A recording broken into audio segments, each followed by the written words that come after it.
So I was doing my exercises in bed today because I need something soft, horizontal for my support my back.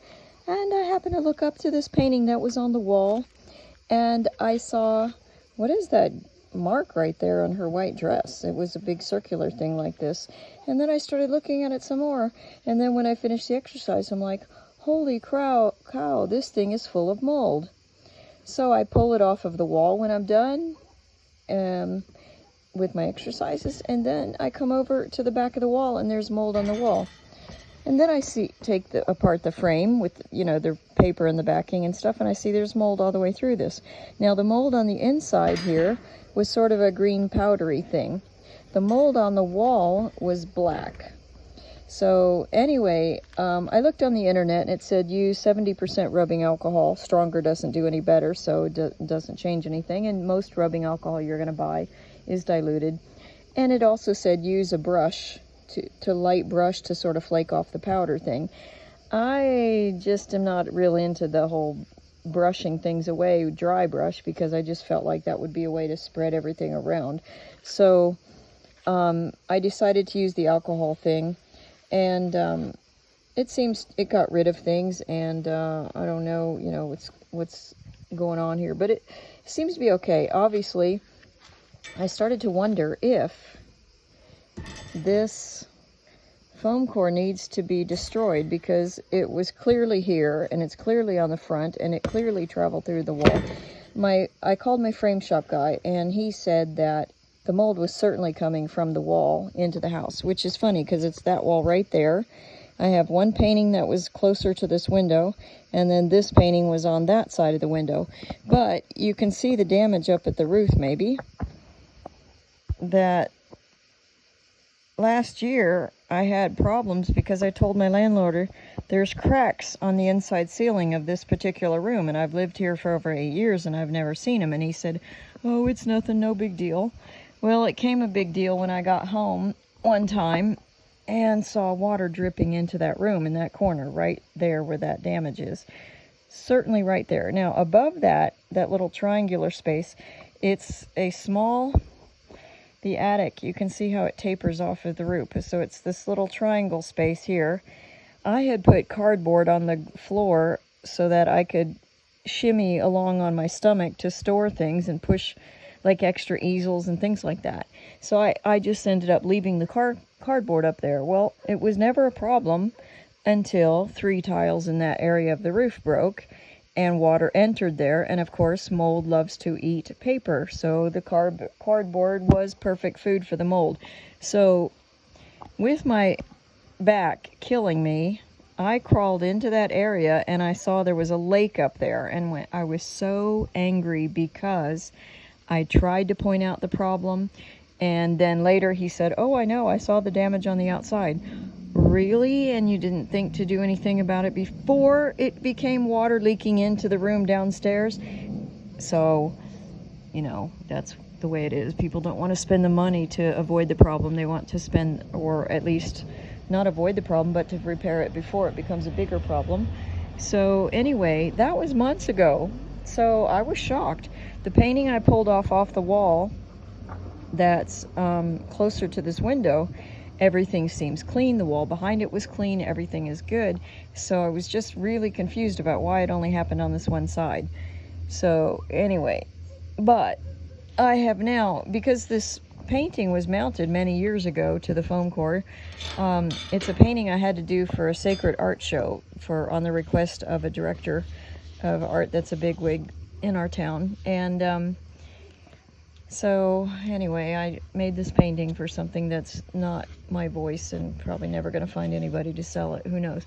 But I don't want to waste all the work that I did. And it's oil painting on paper, which is fine because the paper I bought at, actually I think it was given this from Sandro Zecchi at Zecchi's Art Supply many years ago in Florence. And he said it was designed to be painted with oil on top. So I was trying it out.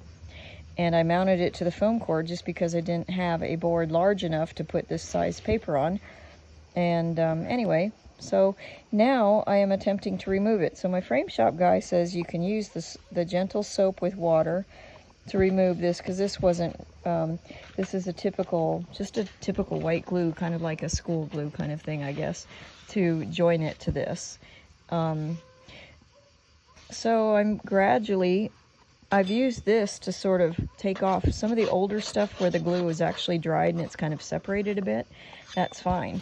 But then you can see up here, it's kind of stuck a little bit more. So I'm not real happy with that. But, you know, the thing is, I didn't intend to glue stuff permanently, but I also found these sort of little air bubbles. I don't know if you can see that in the video here. It's kind of an air bubble there. And I don't remember seeing that before when it was mounted. But it's in a couple of places. Here's one you can see on the Naomi figure. This is Ruth, and that's her mother-in-law Naomi from the story of the Bible. That was my religious art thing, anyway. So there's a long bubble there, and I honestly don't remember that stuff. And so I don't know if it's just that foam core is not going to be as flexible as paper, and so maybe that's what's going on. Now, when I looked at this lower corner here, it looked like it was, where am I getting a focus here? Let's see if I can do that. Maybe that better? So this looks like it was pulling off the outer edge of the foam core with the paper. Oops, sorry. Can't make videos with one hand doing something and the other hand holding the phone. So anyway, I asked him what to do with this, and you can see that when I have a little lift like this, I can stick this underneath here, but I'm a little afraid of tearing it, especially if I get the whole thing wet. But he seems to think that, he said alcohol would also work, but I don't really see any point in adding alcohol to this soap.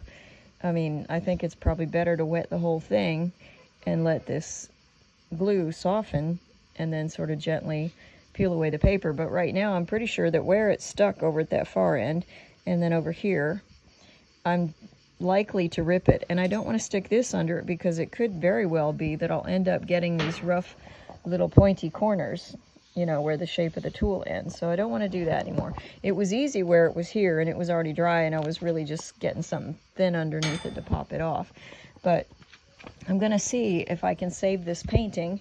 The frame seems to be fine. I'll clean the glass. The mat actually seems to have no sign of mold. However, obviously, I don't want to put it back into that situation in case there was mold on it. But I also read on the internet that 2 hours of a strong sun should kill all the mold on everything. So this may take me a couple of days to separate. I don't know. I don't really have a lot of time to be working on this, but I have company coming tomorrow. And anyway, I'm going to just try to slowly work on this because I just hate putting all this design work into a painting and then making a painting and then having something that maybe I was supposed to anticipate that after 6 months or something there would be an issue. Although now I'm starting to wonder. Hey, Yoda, baby dog. That's my neighbor's dog, but he's hanging with me because his daddy's gone. And he's lonesome. Anyway, I'm looking at this stuff here. This does not look like a good thing either. So I don't know what the deal is with this, but it makes... The roof tiles repaired everything, but I'm starting to wonder why... he didn't repair all of this stuff on the outside wall, and I'm not sure if he was waiting to do that or waiting for summer to be gone so it's not such a hot, miserable job. But this grayness here is starting to bother me. So I'm going to have to ask my landlord about that the next time I see him. And anyway, so hopefully I'm going to find a solution to this. And I am going to separate it from the foam core and toss the foam core. I'm going to toss the paper that was on the backing of the frame. And I'm going to leave the artwork and the mat out in the sun tomorrow because it's scorching summer, so it's going to be no problem getting plenty of sunshine. And let's see if that will actually kill mold.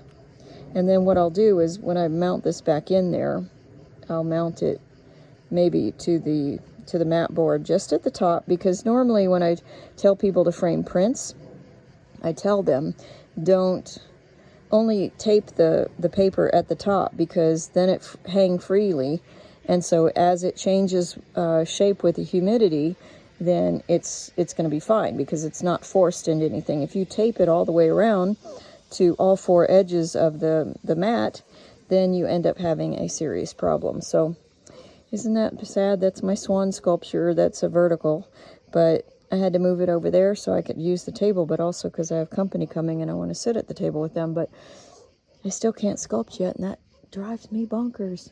Anyway, I'm rambling about stuff you probably don't really want to know. This is Kelly Borsheim, and I'm showing you the not so pretty side to being an artist and all the extra work that goes in. So, and you know, even if you think art is expensive, okay, but sometimes this kind of stuff happens, and I totally have to eat the price on that. And anyway, we'll see how this turns out. Thank you for watching. Leave your comments. If you like the video, want to see more of this sort of dastardly deeds, let me know that too. And you can go see finished, actual, good quality, dry, non-moldy works with sculpture and painting. You can go to my website at borsheimarts.com. Thank you so much for watching. Ciao, ciao.